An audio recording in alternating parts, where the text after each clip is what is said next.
Hello friends, இன்றைக்கி முருங்கைக்கீரை பொடி எப்படி செய்யுதுன்னு பார்க்கலாம் வாங்க ஃப்ரெண்ட்ஸ். ஃபஸ்ட்டு முருங்கைக்கீரை எல்லாம் முருங்கைக்கீரையாக பார்த்து உருவி வச்சுக்கணும் ஃப்ரெண்ட்ஸ். அப்போ தான் கசப்பு இல்லாமல் இருக்கும்.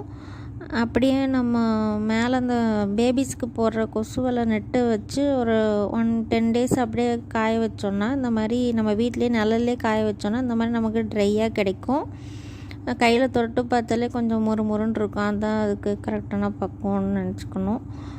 இந்த மாதிரி ஆனதுக்கப்புறமா கடலப்பருப்பு, உளுத்தம்பருப்பு, வரமிளகா, ஜீரகம், பூண்டு, மிளகு,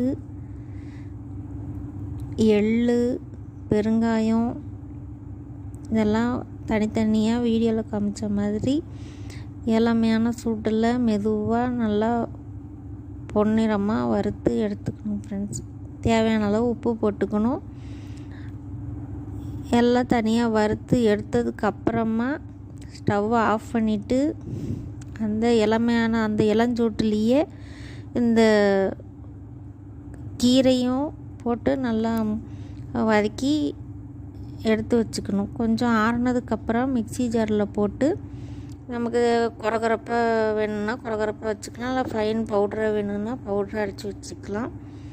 நமக்கு ஹெல்தியான சத்தான முருங்கைக்கீரை பொடி ரெடி ஃப்ரெண்ட்ஸ். இதை பார்த்து நீங்கள் வீட்டில் செய்கிறதுனால செஞ்சுக்கலாம். இல்லை உங்களுக்கு வேணும்னாலும் ஸ்க்ரீனில் தெரிகிற வாட்ஸ்அப் நம்பருக்கு மெசேஜ் பண்ணுங்கள், உங்களுக்கு சென்ட் பண்ணிக்கிறோம். தேங்க்யூ.